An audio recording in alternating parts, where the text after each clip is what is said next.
By suspending the cab from a single line, Gord can guide the wreck onto the low bed. It won't fight you, it'll just spin naturally.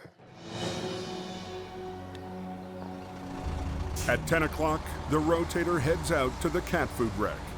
But it's not Jamie in the driver's seat. Today, he's turned over his pride and joy to Scott. Jamie just was so busy with paperwork. Jamie said, well, just take the rotator. He does do a good job, you know, kind of as a lead guy on a wreck. You don't have to worry, he'll kind of manage the whole thing. I mean, he did that here by himself way back in the old days. You've never driven this one except for in the yard, huh? It's worth a lot of money, you know. I'll probably just quit if I put a scratch in it. No, I can smell it already. Yum, yum, yum.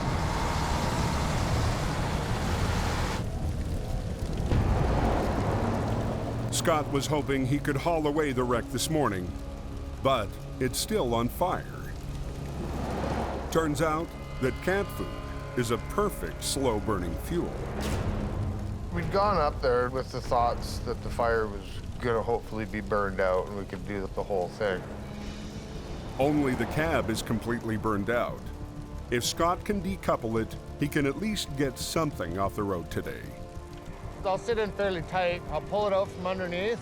It was just a matter of getting the truck in a position that I could grab the truck up, get it separated, get the low bed into place, set it on top of him, and not disrupt the traffic flow at all. Gord, you want to try and pull the pin? Yeah, I don't think... Gord tries to release the kingpin. Have you got a puller or just the chain? Well, I got the chain, but... Show you a little trick, Gord. Show me a little trick. Scott's trick? It's all in the wrist. Little trick, Gord? Okay. Just give it a little up slap, and that way it'll lift it as it cranks on it, right? But I'm new at this. Now, Gord has to separate it from the burning trailer. Trying to hook it up. Gonna stink for days. Grab the other line there, the blue line. We're using a chain because there's a lot of sharp edges on this now.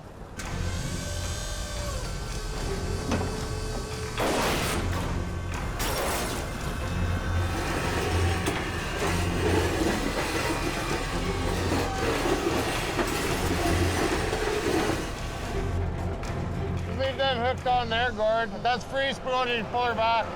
Scott has called in a low bed to haul the cab away. Hook to the frame, ass end, or right here. But burnt, twisted metal makes for tricky rigging. Let's just go around this rear end here. It's all weak now. There's no real strength to any part of this truck anymore. We'll just go to where we think is going to be the strongest point. The truck's going to have a tendency to lift this way because we're using two different lines to do this. You good? Yeah, go ahead. Scott fully extends the boom to keep the unstable wreck safely away from the rotator. Watch yourself. He sets it down on a snowbank to clear some space for the low bed. What are you doing now? I'm gonna get Reed down into here. And then once he's parked, I'll put my outriggers back out. Okay. The 80-foot low bed has to squeeze through a narrow gap between traffic and the rotator. Tell him to back down.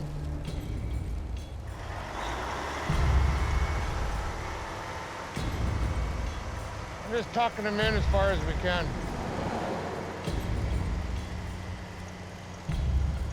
You're kind of on edge because you're always worried about something going wrong.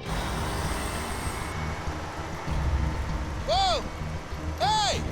On it! I was close there, Scotty. It's $850,000 worth of equipment.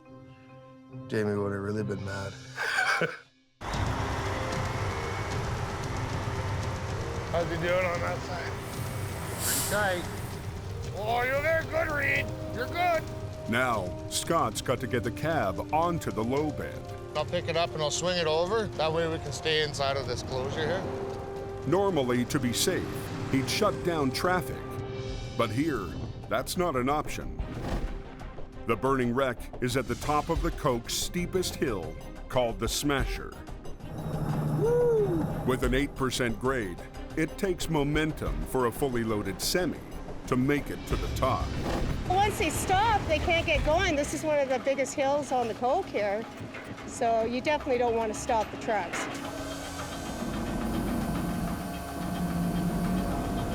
Didn't want any responsibility for that one lane that was open getting interrupted, not by an inch. Pretty damn windy out there. Well, they're worried about the wind. There's potential of the thing swinging into the traffic there.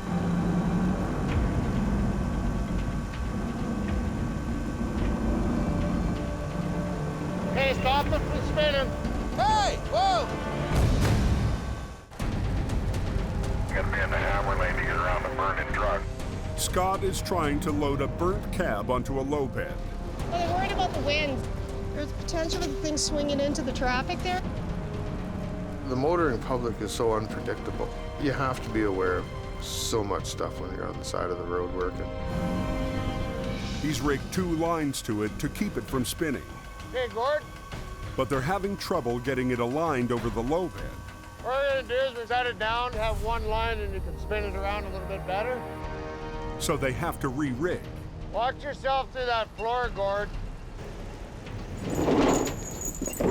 And it's hooked back in, right? Hook it back in. Like that. Yeah, just like that. Okay. Got her? Now I'm figuring it out.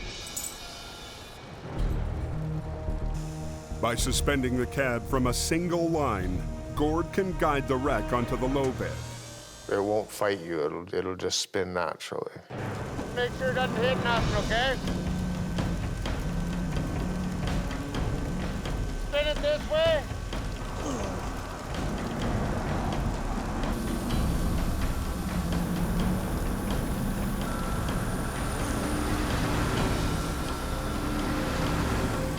Okay, stop it from spinning. That's good. Okay, watch your fingers, toes, nose, and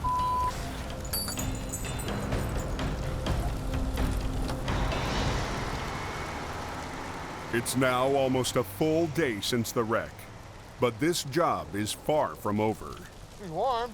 Everybody bring some marshmallows? The trailer is still burning and still blocking the right-hand lane. Well, the way this is going, it'll be smoldering for a couple of days, you know, because there's really nothing anybody can do until it's out. I think we're gonna take off home. What do you figure, Gord? Scott may not have wrapped up the wreck, but he has found himself a swamper. Let's skate. He's a hell of a good swamper. You give him a task and he does it, and he does it right. So I got my swamper now. Keep him. Now that Gord's got a taste of big wrecks, he prefers it to car towing. I can't stand it. It's not for me, right? I'd rather just be doing swamping.